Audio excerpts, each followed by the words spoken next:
La trayectoria histórica de la Hermandad Blanca a través de los siglos. Vlad Pasov. Traducido por Kot Kudiak. Primer libro. Parte 6. Sanjoniatón. Según la tradición, fue uno de los primeros iniciados en Fenicia y vivió 11 siglos antes de Cristo. Recibió su iniciación en Egipto y escribió un libro titulado La Física de Hermes, así como otros libros de teología egipcia. Pero de estos libros suyos solo se conservan fragmentos aislados que no nos dan una idea completa de la manera en que exponía sus enseñanzas esotéricas. Pero lo menciono para que se vea que la luz de Hermes brilló también en Fenicia. He encontrado un pasaje cosmogónico atribuido a Sanjoniatón. Transmitiré una parte del mismo. Fragmento cosmogónico. En el principio del universo solo había oscuridad y aire ventoso y caos como Erebus, la parte más oscura del infierno. Era infinito, y de la serie infinita de edades no existía nada más. Este viento cesó por su propia voluntad, y de él surgió un cierto compuesto que fue llamado potos, deseo. Tal es el principio de la generación de las cosas. Este espíritu no sabía lo que era la arbitrariedad, y de este compuesto nació Mot. Algunos dicen que era lodo y fango, otros dicen que era una putrefacción de alguna mezcla acuosa. Y de él brotó la semilla de las obras que después engendraron animales dotados de razón, llamados sofasemni, o contemplativos del cielo. En esta época Mot, que al principio tenía la apariencia de un huevo, comenzó a brillar como el sol, la luna, los planetas y las estrellas en el firmamento. El aire, habiéndose vuelto luminoso al inflamarse la tierra y las aguas, produjo los vientos, las nubes, las lluvias considerables y las tempestades. Todas estas sustancias, antes solitarias, luego mezcladas y unidas por los fuegos del sol, fueron por su mezcla sometidas a ebullición, y formaron varios meteoros como truenos y relámpagos. Al estallar los truenos, los sofaseminotas de ambos sexos despertaron, llenos de terror, y comenzaron a moverse. Tal fue el comienzo de la generación de los animales. Del viento Colina y su esposa Baón, la noche, nacieron Aión, la vida, y Protógenes, el primogénito, ambos mortales. Aión descubrió el arte de alimentarse de plantas. Los que dieron a luz, Genus y Genaea, habitaron en Fenicia. Como debían su vida al calor, extendieron sus manos al cielo, al sol, al que consideraban el único dios del universo, al que llamaban Bilsamen, que en fenicio significa señor del cielo. De Genus nacieron hijos mortales, Fos la luz, Pirus, el fuego, y Flox, la llama. La segunda generación de la descendencia de Genus fue la tribu de los gigantes, de la que nacieron Memrumus y su hermano Ipsuranius y Udus. Udus erigió una columna de fuego. De este vago fragmento se desprende que el autor intenta explicar el origen de la vida en nuestro planeta en el principio que precedió a la era lemuriana, tomando como punto de partida el principio de polaridad y el principio sol-luz. Otro que estudió en Egipto y llevó la luz de Hermes a su patria fue Orfeo, de quien derivan los misterios griegos y la mitología griega. Orfeo y su obra.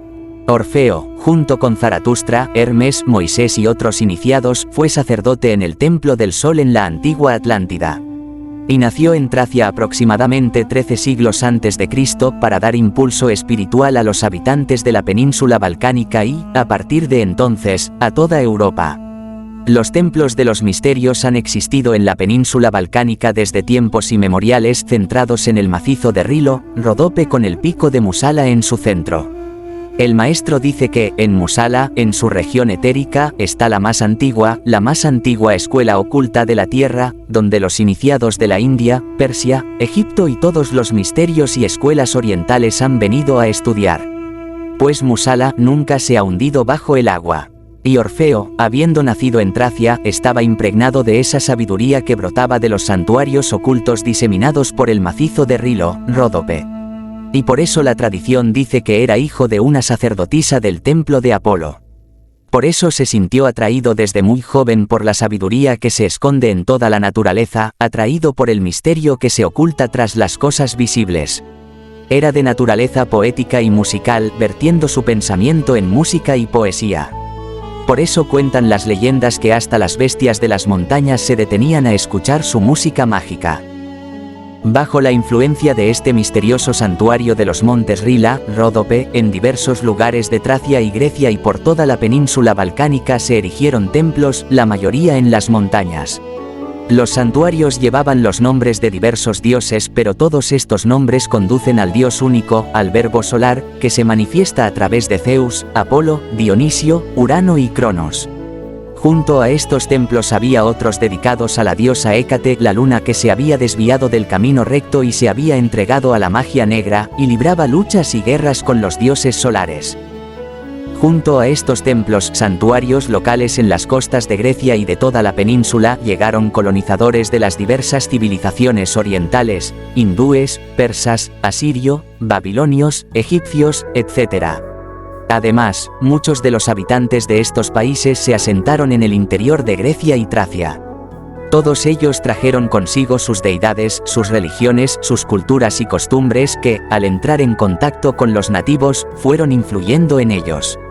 Con estos colonizadores penetraron poco a poco en la península y la luz de los misterios de aquellos países, especialmente los de Egipto y Fenicia, que estaban más cerca. La población autóctona de la península era de raza blanca, emparentada con los getas, los escitas y los celtas primitivos.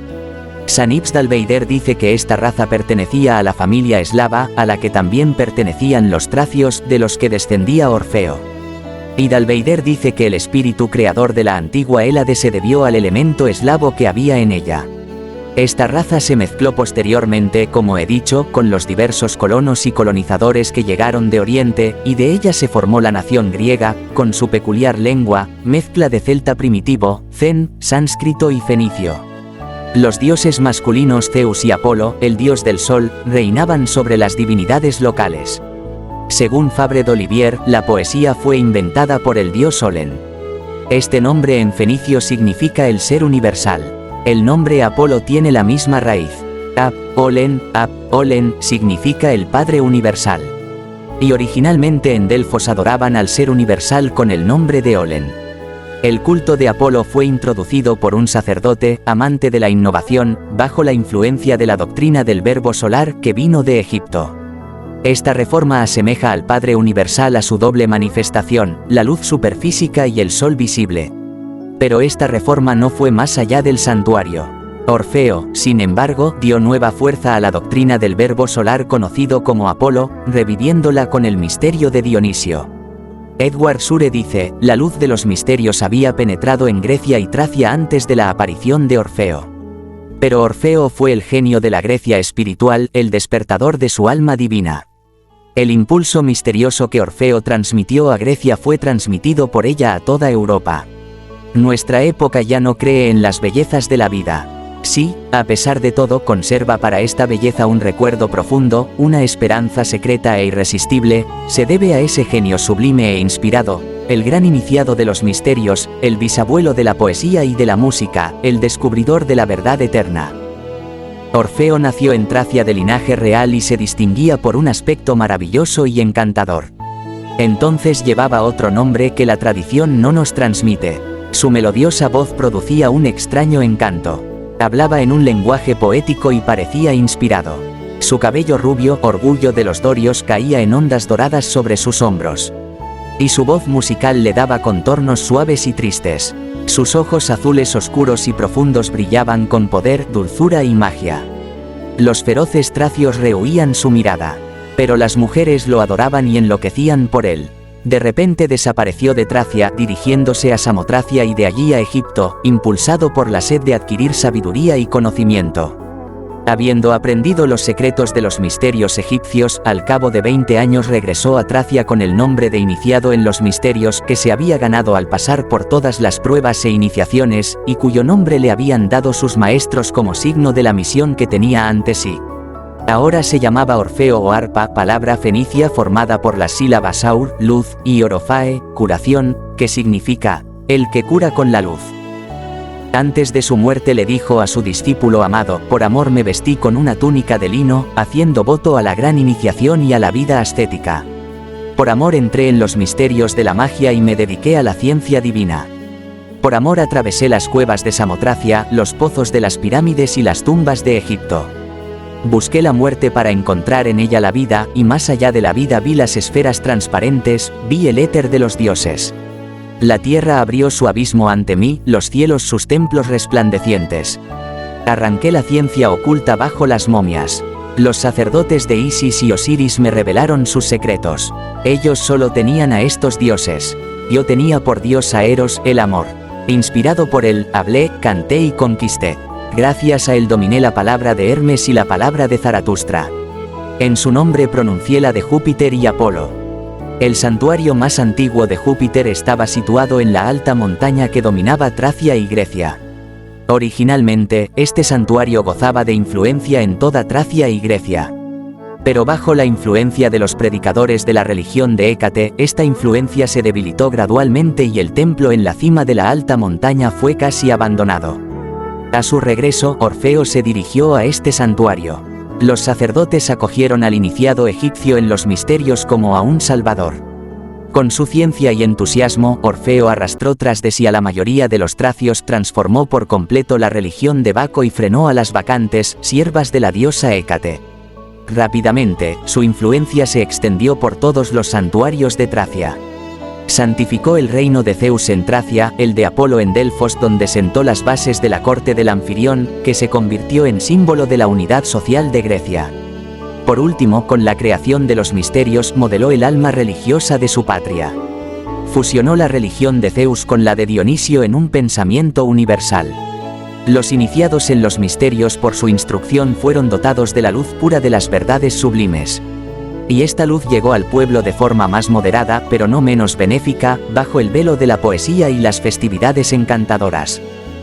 Así Orfeo se convirtió en el sumo sacerdote de Tracia, gran sacerdote de Zeus olímpico, y para los iniciados de los misterios en el descubridor del Dionisio celeste, la palabra solar, el espíritu solar.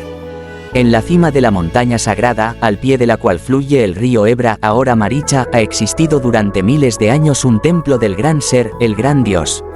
Aquí, en esta montaña sagrada, los pelagios, los celtas, los escitas, los getas y otros han venido a adorar a Dios. Como sumo sacerdote y gran sacerdote en este templo estaba Orfeo, que tenía un discípulo favorito al que llevó consigo desde Delfos. En presencia de todos los sacerdotes expuso su doctrina secreta a su discípulo. Dijo a su discípulo: reúne cuidadosamente todos tus pensamientos para que asciendas al principio de las cosas, a la gran Trinidad que brilla en el éter puro. Quema tu cuerpo con el fuego de tu pensamiento, sepárate de la materia como la llama se separa del árbol que arde. Entonces tu espíritu volará al éter puro de las causas eternas como el águila desciende del trono de Júpiter. Te revelaré el misterio de los mundos, el alma de la naturaleza, la esencia de Dios. Escucha primero el gran secreto: solo un ser reina en el cielo infinito y en las profundidades de la tierra, Zeus el tronador, el Zeus etérico. Él reina en las profundidades de la tierra y en las alturas del cielo estrellado. Aliento de las cosas, fuego inextinguible, hombre y mujer, un rey, una autoridad, un dios, un gran maestro. Júpiter es divino esposo y esposa, marido y mujer, padre y madre. De su sagrado matrimonio, de sus nupcias eternas, provienen eternamente el fuego y el agua, la tierra y el éter, la noche y el día, los orgullosos titanes, los dioses inmutables y el germen flotante de los hombres. El amor del cielo y de la tierra es desconocido para los ignorantes. El secreto del esposo y la esposa solo se revela a los hombres iluminados. Pero yo te daré a conocer lo que es verdad. Ahora mira el firmamento. Mira ese círculo resplandeciente de constelaciones sobre el que se arroja el manto delgado y transparente de la Vía Láctea, polvo de soles y colores. Mira cómo resplandece Orión, cómo brillan los gemelos y cómo resplandece Lira. Este es el cuerpo de la esposa divina moviéndose armoniosamente hacia la canción del esposo. Mira con tus ojos espirituales y verás su cabeza estirada hacia atrás, sus brazos extendidos, y levanta suavemente su velo de estrellas. Júpiter es un esposo divino y una esposa divina. He aquí el primer secreto. Ahora, hijo de Delfos, prepárate para la segunda iniciación en los misterios. Tiembla, llora, deleítate, adora. Porque tu espíritu entrará en el campo ardiente donde el gran creador agita el alma del mundo en la copa de la vida. Bebiendo de esta copa embriagadora, todos los seres olvidan la morada divina y descienden al triste y oscuro abismo del renacimiento. Zeus es el gran creador. Dionisio es su hijo, su verbo manifestado. Dionisio, un espíritu radiante, una mente viva, brillando en la morada de su padre, en el palacio del éter inmutable. Un día glorioso, mientras se asomaba contemplando la extensión del cielo a través de las constelaciones, vio reflejada en la radiante profundidad su propia imagen que le tendía los brazos. Enamorado de este hermoso fantasma, enamorado de su doble, se abalanzó para atraparlo. Pero la imagen huía sin cesar y le arrastraba hacia el fondo del abismo. Por fin se encontró en un valle sombrío y fragante, disfrutando de la brisa que acariciaba su cuerpo. En una cueva contempló a Perséfone, Maya, la bella tejedora, que tejía un velo en el que eran visibles las imágenes de todas las criaturas. Se detuvo ante la Virgen Divina, mudo de fascinación. En ese momento, los titanes orgullosos y los titanas libres se fijaron en él. Los primeros, celosos de su belleza, y los segundos, enamorados de una loca pasión, se abalanzaron sobre él como un elemental furioso y lo despedazaron. Después, tras dividir sus miembros, los hirvieron y enterraron su corazón. Júpiter hirió a los titanes con un trueno, y Minerva se llevó al éter el corazón de Dionisio. Allí se convirtió en un sol ardiente, y del humo del cuerpo de Dionisio salieron las almas de los hombres que ascendieron de nuevo al cielo. Cuando las pálidas sombras alcancen el corazón llameante de Dios, se encenderán y se volverán como llamas, y todo Dionisio resucitará más vivo que nunca en las alturas del séptimo cielo. Este es el secreto de la muerte y resurrección de Dionisio. Ahora escucha el misterio de su resurrección. Los hombres son la carne y la sangre de Dionisio. Los infelices hombres son sus miembros dispersos que se encuentran retorciéndose en medio del crimen y del odio, en medio del dolor y del amor. Pero nosotros, los iniciados de los misterios, nosotros que sabemos lo que está arriba y lo que está abajo, somos los salvadores de las almas, los Hermes de los hombres. Como un imán los atraemos hacia nosotros cuando a su vez nosotros mismos somos atraídos por los dioses. Así, con encantos celestiales, reproducimos el cuerpo vivo de la divinidad.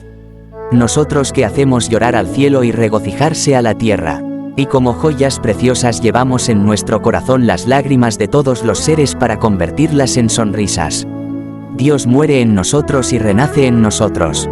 Orfeo se dirige entonces a su discípulo con las siguientes palabras: que el inefable Zeus y el 3 veces revelado Dionisio, en el infierno, en la tierra y en el cielo, tengan piedad de tu juventud e infundan en tu corazón la ciencia de los dioses. Esta doctrina, en diversas formas, ha sido transmitida en todos los misterios de la antigüedad. En Egipto tenemos la misma doctrina transmitida casi en la misma forma, el desgarramiento del cuerpo de Osiris por Tifón y su resurrección mediante la reunión de sus miembros por su hijo Horus. Tras esta exposición de la doctrina sagrada por parte de Orfeo, su discípulo le pregunta por el camino que conduce a los dioses. Orfeo responde: temible y difícil es el camino que conduce de aquí abajo a los dioses.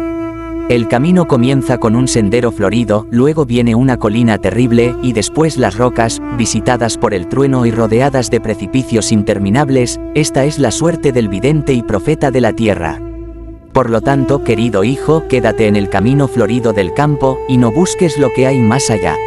Orfeo lleva entonces a su discípulo a un templo místico de iniciación, diciéndole de antemano que debe trabajar durante todo un año para purificarse, pues allí se le abrirán los ojos y conocerá a los dioses y al propio Dionisio.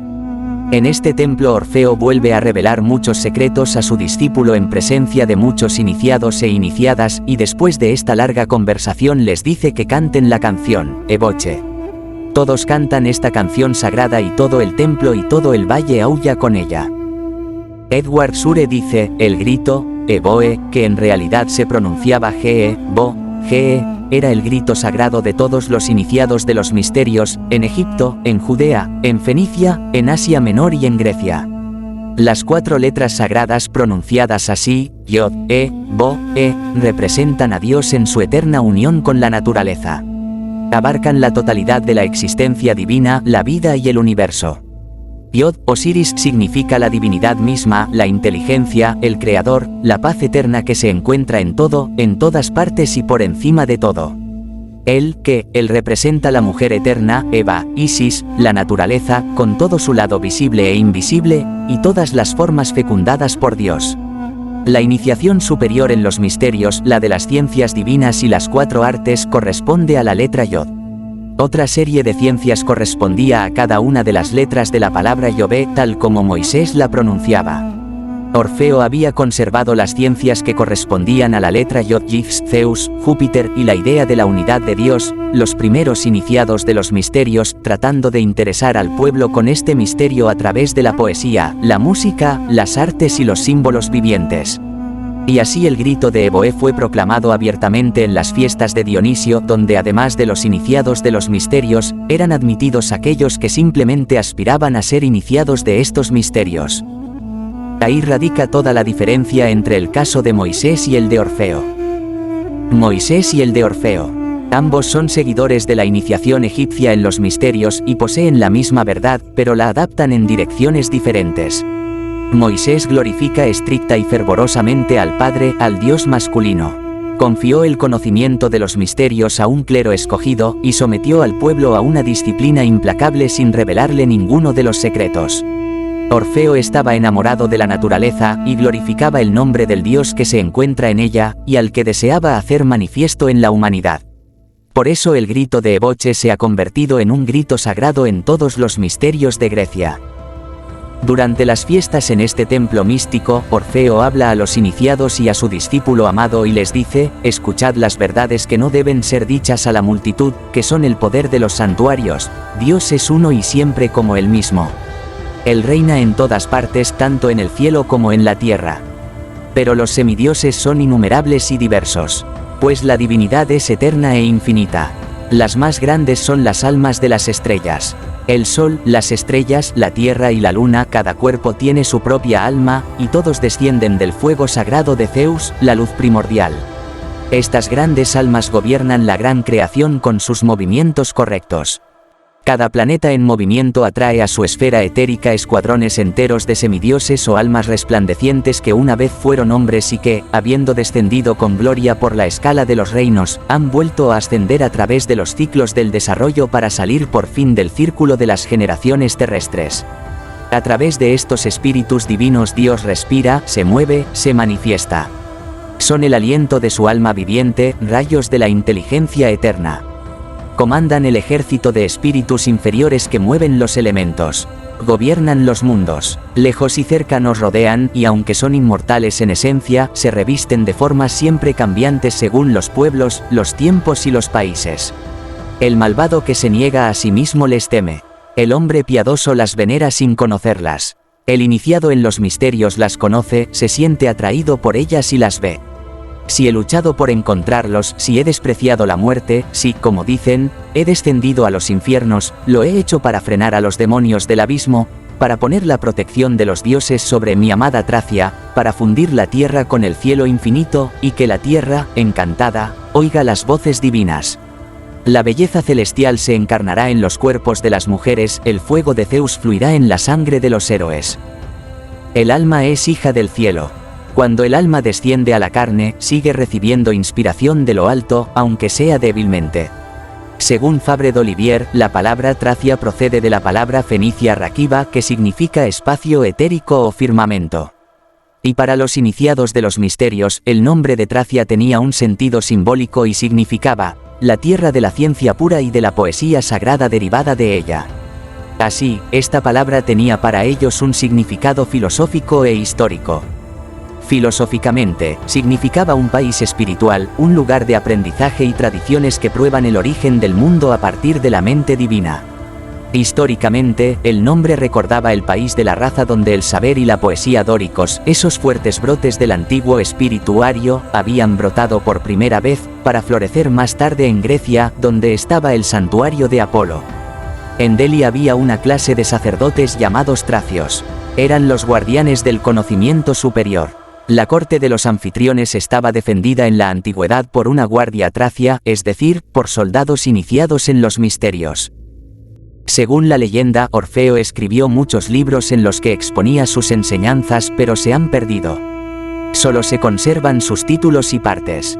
Los escritores órficos de Grecia atribuyen a Orfeo los siguientes libros: el Argonautitiki, que describe la gran obra de Hermes. Luego las Demetriadas, un poema sobre la madre de los dioses, en el que se expone una cosmogonía, y los cantos sagrados de Baco o el espíritu puro, que fueron completados por una teogonía. Luego siguen sus otros libros, El velo o red de las almas, El arte de los secretos y de los ritos, El libro de las mutaciones o conversión de los elementos, Alquimia. Las coordenadas, o los secretos de la Tierra y los terremotos, Anemosconia, la ciencia de la atmósfera, una botánica natural y mágica, etc. Con sus enseñanzas, con todo su trabajo y creatividad, el gran iniciado Orfeo supo transmitir a Grecia un poderoso impulso hacia el desarrollo espiritual que se transmitió a toda Europa. El alma de Orfeo había hendido como un meteoro divino el cielo tormentoso de una Grecia naciente. Con su desaparición, las tinieblas volvieron a envolverla. Los tiranos de Tracia quemaron sus libros, saquearon sus templos y expulsaron a sus discípulos. Los griegos también siguieron su ejemplo. Querían borrar su memoria y destruir sus últimas huellas. Y todo esto se hizo tan bien que, durante varios siglos después de la muerte de Orfeo, los griegos dudaron de su existencia. Pero los iniciados en los misterios como Pitágoras, Platón y otros, retomaron su doctrina y disiparon de nuevo las tinieblas en las que se había envuelto Grecia.